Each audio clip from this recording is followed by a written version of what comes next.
to tell a story. The unknown years of Jesus, the missing years, and I don't think I say it anywhere, so maybe you want to say the years between age 12 and 30. Mm-hmm. But that's all you're going for here. That has been a sore spot Uh-huh. for the church for a very long time. And I've never heard anybody speak on it with any authority or anybody speak on it with anything but disdain for what has been found rather than, hey, It might be. it might be. Yeah. Now, what was it we were talking about saying before this even was alluding to the fact that this is information that has been found. You can believe it or not believe Sort it. of like Ripley's Believe It or Not. Yeah, It's just information that's there. yeah, If it rings true to you, exactly. so be it. If Exactly. it don't, so be it. At least you can hear this. I think this conversation should be stated there. Okay. The unknown years of Jesus. Controversial at best. These years are called the silent years, the lost years, or the missing years. They generally refer to a period of Jesus' life between his childhood and the beginning of his ministry. Now, this is a period not described in the New Testament. Of course, the widely accepted church belief is that he spent these years plying his trade as a carpenter in Galilee. But there's little reference to that in the Bible. Doesn't make any sense that you would take somebody who was astounding the teachers and the Pharisees of Israel of that day and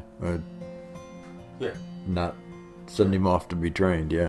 All right. Some scholars believe that Jesus' father died when he was about 12, and that this traumatic event could have been the catalyst for him, still as a young boy, to begin a personal quest to attain spiritual enlightenment. The walkabout, lasting nearly 2 decades, may have been started shortly after he was 13 years old. This is at the vulnerable age that the alleged missing years began, and the multiple theories of where Jesus spent his formative years growing into adulthood are open to many interpretations. Knowing where Jesus was and what he had experienced during those undocumented years would help in understanding many of the lingering questions surrounding his ministry. In 1894, a controversial book was published and was called The Unknown Life of Jesus Christ, written by a Russian-born resident of Paris, Mr. Nicholas Notovich. He gave an account explaining that during a trip that he had broken his leg and was forced to convalesce in a remote monastery in Hemis, in the highlands of Ladakh, India. While recovering there, he was shown an ancient document, and it is written in the language of Pali in the 2 big volumes. And they had cardboard covers with leaves yellowed by the lapse of time. The text described the travels and studies in India of a man called Isa, who could have been the biblical Jesus. Isa is the Arabic name of Jesus in Islam. Now, according to the text, Jesus left Judea at the age of 13, and he set out on an epic journey of self-enlightenment through studying other religions.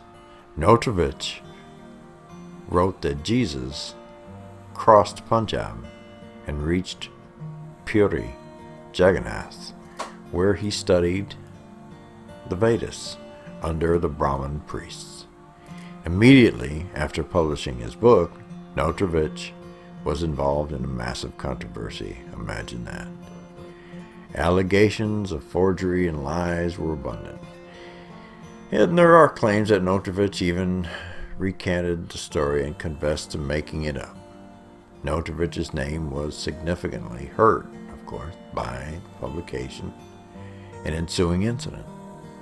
However, as time gone by, there have been several confirmations by prominent people in the East and in the West, such as in the 50s, William O. Douglas, a Supreme Court Justice, traveled to Hemis and wrote how the town surrounding the monastery had legends about Jesus, who they called Isa. Then Jesus spent 6 years in Puri, Rajig, near Nalanda, the ancient seat of Hindu learning from them. And then he went to the Himalayas and spent time in Tibetan monasteries studying Buddhism. He also made the journey through Persia, hearing about Zoroastrianism on his way back to Judea at the age of about 29. Some say this kind of travel sounds impossible for the day. However, during the time of Jesus' teachings, AD 27 through 29, Judea was under Roman rule and subject to tyranny by its Roman rulers. This was a dangerous time, even with the enclaves of Judea, where robbery and murders were not uncommon. Ironically, the Romans did more to facilitate travel than any other empire, as they constructed major roads and cleared the seas of pirates. The Pax Romana, Roman peace, declared by Emperor Augustus, enabled people like John the Baptist to travel relatively safely. Anyone could sail through any waters without fear of pirates, thanks to the emperor's patrol squadrons. Legendary stories tell Jesus also traveled west to Britain with Joseph of Arimathea, a tin trader who some believe was Jesus' uncle. His uncle could have also traced the silk, sand, and sea roads with Jesus. Jesus is said to have studied with Druids in Glastonbury, the idea being that Druidism held some similarities to the Christian faith. The theory has it that Jesus built a chapel there. Of course, Britain is at the heart of the Holy Grail legend, the cup said to be used by Jesus at the Last Supper, and in the one theory, used by Joseph of Arimathea to collect Jesus' blood during his crucifixion. Alright, now, when Joseph Smith, the founder of the LDS Church, was 14 years old, he wanted to know which church he should join, so he asked God in sincere prayer. And in response to this prayer, God the Father and His Son, Jesus Christ, appeared to Joseph and told him that the true church of Jesus Christ was not on earth, and that they had chosen Joseph to restore it. It is said that Jesus is buried in India after surviving the crucifixion and returning there. All this evidence has been much debated by many scholars and religious leaders. This is a remarkable puzzle that involves 18 lost years or the hidden years in the life of Jesus. So can any of this be real? I suppose the only people that really know if this is real are the Buddhist monks at Hemis. However, they may have an incentive to keep it under wraps, because if they really did have those manuscripts, the entire Western world would be wanting a look-see.